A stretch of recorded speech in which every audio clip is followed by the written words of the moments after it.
আজকের এই ভিডিওটি পশ্চিমবঙ্গের লক্ষ লক্ষ কৃষক পরিবার, কৃষক বন্ধু উপভোক্তা, পিএম কিষাণের সুবিধাভোগী এবং সরকারি কৃষি প্রকল্পের সঙ্গে যুক্ত প্রত্যেক মানুষের জন্য অত্যন্ত গুরুত্বপূর্ণ হতে চলেছে। তাই শুরু থেকে শেষ পর্যন্ত ভিডিওটি অবশ্যই দেখবেন, কারণ আজকের এই প্রতিবেদনে আমি এমন কিছু বড় আপডেট আপনাদের সামনে তুলে ধরতে চলেছি যেগুলো আগামী কয়েকদিনের মধ্যেই রাজ্যের কৃষকদের জীবনে বড় প্রভাব ফেলতে পারে। বন্ধুরা, সরকার পরিবর্তনের পর থেকেই পশ্চিমবঙ্গের বিভিন্ন জেলা, পূর্ব বর্ধমান, হুগলি, নদিয়া, মুর্শিদাবাদ, মালদা, বীরভূম, উত্তর 24 পরগনা, দক্ষিণ 24 পরগনা থেকে শুরু করে প্রায় প্রতিটি জেলাতেই কৃষকদের মধ্যে একটা প্রশ্ন ঘুরছিল। আর সেই প্রশ্নটা হলো, আগের সরকারের সময় চালু হওয়া কৃষক বন্ধু প্রকল্প কি এবার বন্ধ হয়ে যাবে, নাকি আগের মতোই চালু থাকবে? জুন মাসে কি টাকা ঢুকবে? নতুন করে আবেদন করতে হবে কিনা? পুরনো উপভোক্তারা আগের মতো সুবিধা পাবেন তো? আর যারা নতুন কৃষক, তাদের জন্য কি আবার আবেদন শুরু হবে? বন্ধুরা, অবশেষে এই সমস্ত প্রশ্নের উত্তর ধীরে ধীরে সামনে আসতে শুরু করেছে।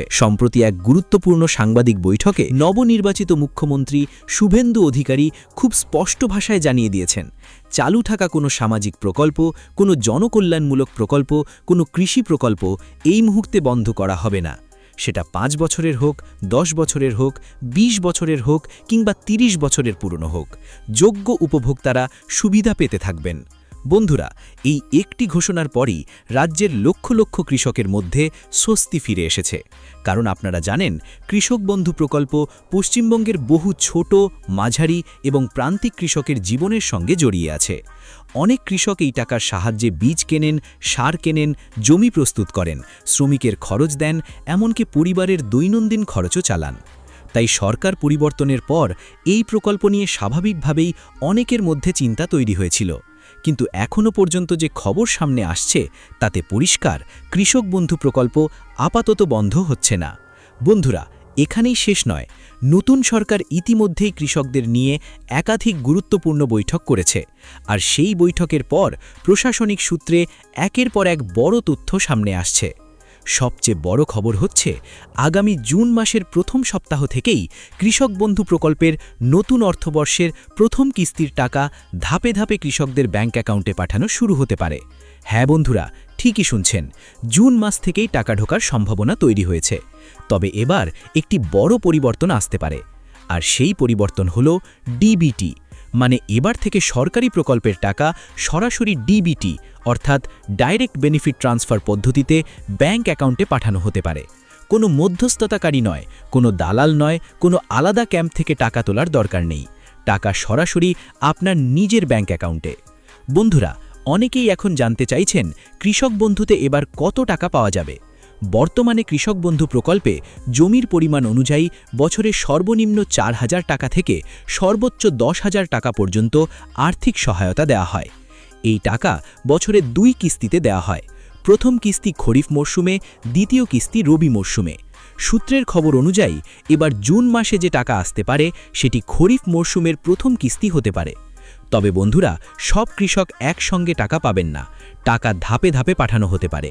জেলা অনুযায়ী, ব্যাংক অনুযায়ী, নথি যাচাই অনুযায়ী, আবেদন যাচাই অনুযায়ী টাকা পাঠানো হতে পারে। মানে কারো টাকা আগে আসবে, কারো পরে আসবে। তাই টাকা দেরিতে এলেও ঘাবড়াবেন না। বন্ধুরা, এবার খুব গুরুত্বপূর্ণ বিষয় জেনে নিন, কার কার টাকা আটকে যেতে পারে। নতুন প্রশাসনিক সূত্র বলছে, যেসব উপভোক্তার ব্যাংক অ্যাকাউন্ট নিষ্ক্রিয়, আধার লিঙ্ক নেই, কেওয়াইসি সম্পূর্ণ নয়, মোবাইল নম্বর পুরনো, জমির রেকর্ডে ভুল আছে অথবা আবেদন সংক্রান্ত তথ্যে অসঙ্গতি রয়েছে, তাদের টাকা সাময়িকভাবে আটকে যেতে পারে। তাই এখনই নিজের ব্যাংক অ্যাকাউন্ট, আধার কার্ড, মোবাইল নাম্বার, জমির নথি এবং কেওয়াইসি তথ্য ভালোভাবে যাচাই করে নিন। অনেক ক্ষেত্রে দেখা গেছে একই পরিবারের একাধিক সদস্য আবেদন করেছেন। কোথাও দেখা গেছে জমির মালিক একজন, আবেদন করেছেন অন্য কেউ।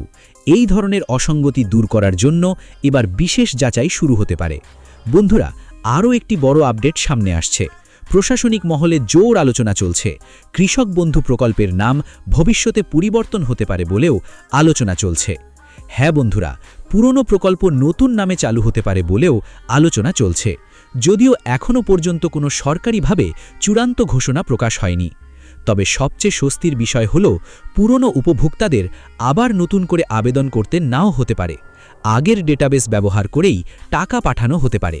অর্থাৎ যারা আগেই কৃষক বন্ধুর টাকা পেতেন, তাদের আবার নতুন করে ফর্ম জমা দিতে নাও হতে পারে। তবে যারা নতুন কৃষক, যারা এখনও পর্যন্ত কোনো প্রকল্পের আওতায় আসেননি এবং ভবিষ্যতে নতুন করে আবেদন করতে চান, তাদের জন্য অনলাইন এবং অফলাইন দুইভাবেই আবেদন চালু হতে পারে। বন্ধুরা, এবার আসি পিএম কিষাণ নিয়ে সবচেয়ে বড় আপডেটে। বর্তমানে পিএম কিষাণ সম্মান নিধি প্রকল্পে কৃষকেরা বছরে ৬,০০০ টাকা পান। এই টাকা ৩টি কিস্তিতে সরাসরি ব্যাংক অ্যাকাউন্টে পাঠানো হয়। এখন প্রশ্ন, পরবর্তী কিস্তি কবে? সূত্র মারফত জানা যাচ্ছে আগামী জুনের শেষ সপ্তাহ অথবা জুলাইয়ের প্রথম সপ্তাহে পরবর্তী কিস্তির টাকা কৃষকদের ব্যাংক অ্যাকাউন্টে ঢুকতে পারে। তবে এখানেও রয়েছে গুরুত্বপূর্ণ শর্ত। যেসব কৃষক এখনও পর্যন্ত কেওয়াইসি সম্পূর্ণ করেননি, ফার্মার রেজিস্ট্রি আপডেট করেননি, ব্যাংকের সঙ্গে আধার লিঙ্ক করেননি, তাদের কিস্তির টাকা আটকে যেতে পারে। এছাড়াও নিয়ম অনুযায়ী একটি পরিবার থেকে শুধুমাত্র একজন সদস্যই এই সুবিধা পেতে পারেন। বন্ধুরা, আরও একটি বড় আলোচনা এখন রাজনৈতিক মহলে জোরদার হয়েছে।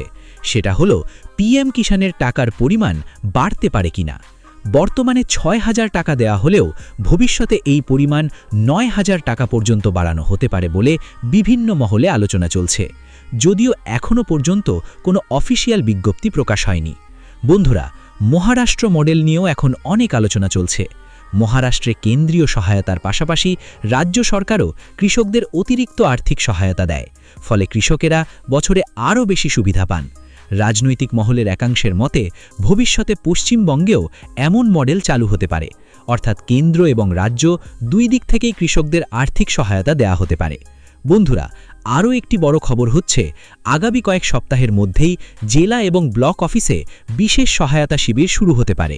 সেখানে কৃষকরা নিজেদের ব্যাংক তথ্য আপডেট, আধার লিঙ্ক, মোবাইল নম্বর পরিবর্তন, কেওয়াইসি যাচাই, জমির নথি যাচাই এবং নতুন আবেদন সংক্রান্ত তথ্য জানতে পারবেন। তাই আপনার এলাকায় যদি কৃষি দপ্তর, ব্লক অফিস বা সরকারি ক্যাম্পে যাচাই শুরু হয়ে থাকে, তাহলে অবশ্যই সমস্ত প্রয়োজনীয় নথি সঙ্গে নিয়ে উপস্থিত থাকুন।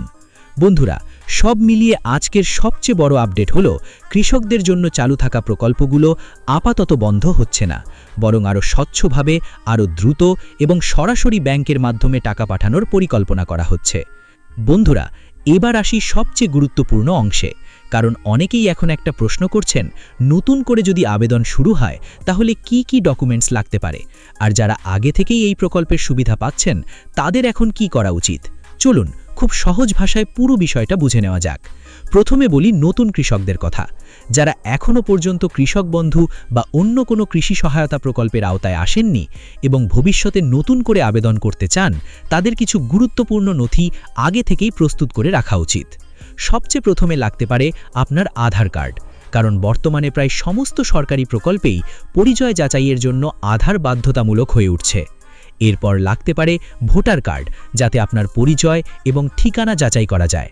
এর সঙ্গে অবশ্যই লাগতে পারে নিজের সক্রিয় ব্যাংক অ্যাকাউন্ট। মনে রাখবেন, ব্যাংক অ্যাকাউন্ট অবশ্যই নিজের নামে হতে হবে। ব্যাংক পাসবুক অথবা bank account number, IFSC code, এই তথ্যগুলো প্রস্তুত রাখতে হবে। এখানে আরেকটি খুব গুরুত্বপূর্ণ বিষয়, আপনার আধার কার্ডের সঙ্গে ব্যাংক অ্যাকাউন্ট লিঙ্ক রয়েছে কিনা অবশ্যই যাচাই করে নিন।